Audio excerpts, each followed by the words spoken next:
स्वागत है दोस्तों। आज के मुख्य समाचार में आज देश और दुनिया से कई अहम और बड़ी खबर आ रही है। बात करेंगे हर खबर पर विस्तार से। योगी सरकार को लगा बड़ा झटका, शर्जील इमाम को जमानत देते हुए कोर्ट ने की टिप्पणी। एक और बड़ी अपडेट, यूपी में पेपर लीक मामले को लेकर युवाओं ने खोला मोर्चा, सरकार को बर्खास्त करने की मांग। वहीं अगली बड़ी खबर में आपको बताएंगे सीए कानून की पैरवी करना अपराध नहीं, उमर खालिद का दावा। पुलिस ने बयान देने के लिए गवाहों पर बनाया था दबाव। एक और बड़ी अपडेट, संसद के शीतकालीन सत्र में कृषि कानून की तर्ज पर सीए रद्द करने और जातिगत जनगणना पर अड़ सकते हैं एनडीए के सहयोगी। इसी के साथ अगली बड़ी खबर में आपको बताएंगे आज से मुंबई के 3 दिवसीय दौरे पर ममता बनर्जी सीएम ठाकरे और एनसीपी प्रमुख से करेंगी मुलाकात। इसी के साथ अगली बड़ी खबर में आपको बताएंगे दूसरे देशों से दिल्ली आने वाले यात्रियों को 7 दिन आइसोलेशन गाइडलाइन जारी। एक और बड़ी अपडेट, किसानों के लिए अखिलेश यादव का बड़ा ऐलान, कृषि कानूनों की वापसी पर कही बड़ी बात। तो चलिए देख लेते आज की पहली बड़ी खबर। योगी सरकार को लगा बड़ा झटका, शर्जील इमाम को जमानत देते हुए कोर्ट ने की टिप्पणी। दरअसल दोस्तों, इलाहाबाद उच्च न्यायालय ने देशद्रोह के एक मामले में शर्जील इमाम को जमानत देते हुए कहा है कि अलीगढ़ मुस्लिम विश्वविद्यालय में उसके एक भाषण में ना तो किसी को हथियार उठाने का आह्वान किया गया और ना ही कोई हिंसा भड़काई गई। बता दें कि न्यायमूर्ति सौमित्र दयाल सिंह ने इमाम को जमानत दे दी, जिस पर उत्तर प्रदेश के अलीगढ़ जिले के सिविल लाइंस पुलिस स्टेशन में आईपीसी की धारा 124 है, 153 है, 153 बी और 505 के तहत मामला दर्ज किया गया था। चलिए अगली खबर, पेपर लीक मामले को लेकर सरकार को बर्खास्त करने की मांग। दरअसल दोस्तों, टीआईटी पेपर लीक प्रकरण को लेकर रलेद छात्र सभा कार्यकर्ताओं ने जिला अध्यक्ष अरियान चौधरी के नेतृत्व में कलेक्ट्रेट पर प्रदर्शन किया। इस दौरान सरकार के खिलाफ जमकर नारेबाजी करते हुए प्रदर्शन में राष्ट्रपति शासन लगाने की मांग की गई। चलिए अगली खबर, सीए कानून की पैरवी करना अपराध नहीं, उमर खालिद का दावा। पुलिस ने बयान देने के लिए गवाहों पर बनाया था दबाव। दरअसल दोस्तों, दिल्ली की एक कोर्ट में जेएनयू के पूर्व छात्र नेता उमर खालिद की जमानत याचिका पर सुनवाई हुई। उमर खालिद ने अदालत में कहा है कि सीए जैसे कानून के खिलाफ पैरवी करना अपराध नहीं है। उन्होंने दावा किया है कि पुलिस ने दंगे की साजिश के मामले में गवाहों पर बयान देने के लिए दबाव बनाया था। उमर खालिद की तरफ से पेश सीनियर वकील त्रिदीप पेश ने कोर्ट को यह भी बताया है कि संरक्षित गवाहों में से एक गवाह ने एक पुलिस अधिकारी को दंगे की कथित साजिशों के बारे में पहले ही सूचित कर दिया था। चलिए अगली खबर, कृषि कानून की तर्ज पर सीए को भी रद्द करने और जातिगत जनगणना पर अड़ सकता है एनडीए का सहयोगी। दरअसल दोस्तों,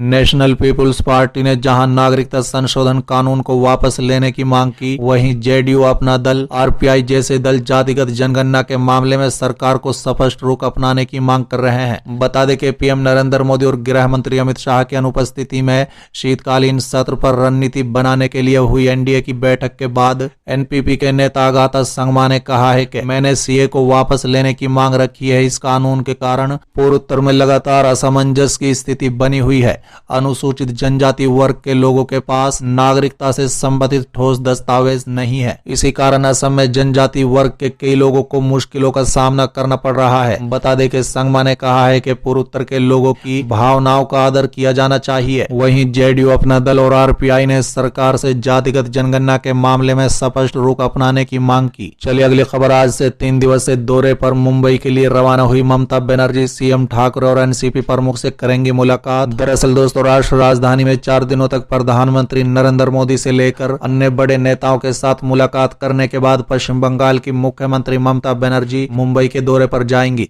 बता दें कि राज्य सतर की पार्टी टीएमसी के राष्ट्र सतर पर ले जाने की कोशिशों में जुटी ममता महाराष्ट्र के मुख्यमंत्री उद्धव ठाकरे और एनसीपी मुखिया शरद पवार से मुलाकात करेंगी। चलिए अगली खबर, दूसरे देशों से दिल्ली आने वाले यात्रियों को 7 दिन रहना होगा आइसोलेशन में गाइडलाइन जारी। दरअसल दोस्तों, प्रभावित देशों से आने वाले यात्रियों की कोरोना जांच रिपोर्ट नकारात्मक आने पर भी उन्हें 7 दिन तक अपने घरों में आइसोलेशन में रहना होगा। अगली खबर, अगर सपा बसपा की सरकार बनी तो आजम खान पर सभी केस होंगे वापस। दरअसल दोस्तों, करीब 22 महीने से सीतापुर जेल में बंद सपा नेता और सांसद आजम खान से रविवार को प्रगतिशील समाजवादी पार्टी के राष्ट्रीय अध्यक्ष शिवपाल सिंह यादव ने मुलाकात की है। मुलाकात के बाद शिवपाल यादव ने आजम खान को ईमानदार नेता बताते हुए भाजपा सरकार पर हमला बोला है। साथ ही उन्होंने कहा है कि इस सरकार में लोकतंत्र की हत्या की जा रही है। सपा बसपा की गठबंधन की सरकार बनते ही आजम खान पर दर्ज मुकदमे वापस होंगे। कार्रवाई करने वाले अफसरों की जांच कराई जाएगी। बता दें कि सपा नेता आजम खान अपने बेटे अब्दुल्ला के साथ फरवरी 2019 से सीतापुर की जेल में कई मामलों में बंद चल रहे हैं। 22 महीने बाद रविवार को शिवपाल यादव उनसे मिलने के लिए 3 अन्य लोगों के साथ सीतापुर जेल पहुंचे। 1 बजे के करीब जेल के अंदर दाखिल हुए। करीब 30 मिनट की मुलाकात के बाद जेल से बाहर निकलते वक्त शिवपाल ने मीडिया से बात की। उन्होंने कहा है कि वो आजम खान से मुलाकात करने आए थे। पहले भी कई बार प्रयास किया, लेकिन भाजपा ने विधायकों को अधिकार ही नहीं दिए, इसलिए मुलाकात ही नहीं हो पाई।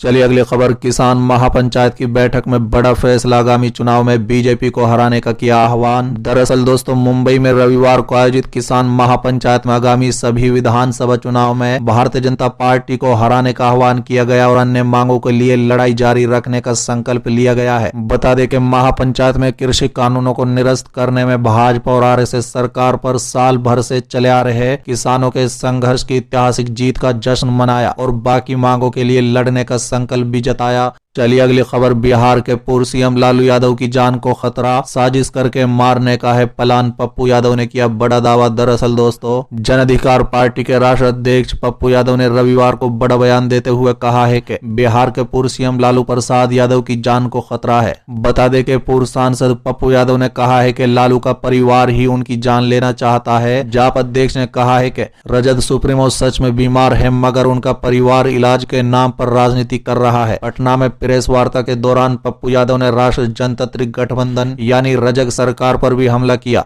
उन्होंने कहा है कि देश में जहां भी एनडीए की सरकार है, वहीं गरीब सबसे ज्यादा हैं। नीति आयोग के अनुसार बिहार में 51.91%, उत्तर प्रदेश में 37.79% और मध्य प्रदेश में 36.65%, गुजरात में 18.27% जनसंख्या गरीब है। बता दें कि पप्पू यादव ने कहा है कि भाजपा की सरकार सिर्फ लोगों को बांटने की राजनीति करती है, उन्हें विकास से कोई लेना देना नहीं है। केरल में मात्र 0.79% गरीब है। बिहार विकास के सभी मानकों पर सबसे नीचे है। साथ ही उन्होंने कहा है कि हमें गरीबी को हटाने के लिए लड़ाई लड़नी होगी। गरीबी के लिए सभी जिम्मेदार हैं। पप्पू यादव ने कहा है कि बिहार की बदहाली के लिए राज्य के नेता जिम्मेदार हैं। चलिए अगली खबर। संसद में कांग्रेस के साथ खड़ी रहेगी टीएमसी, लेकिन बाहर ज्यादा नजदीक नहीं, डेरेक ओब्रायन का बड़ा बयान। दरअसल दोस्तों, कांग्रेस की जमीन पर अपना महल बनाने में जुटी तृणमूल ने एक बार फिर से स्पष्ट किया है कि आम जनता से जुड़े मुद्दों पर वो संसद के भीतर कांग्रेस के साथ खड़ी होने से गुरेज नहीं करेगी, लेकिन संसद के बाहर रिश्तों में मायने भीतर जैसे नहीं होंगे।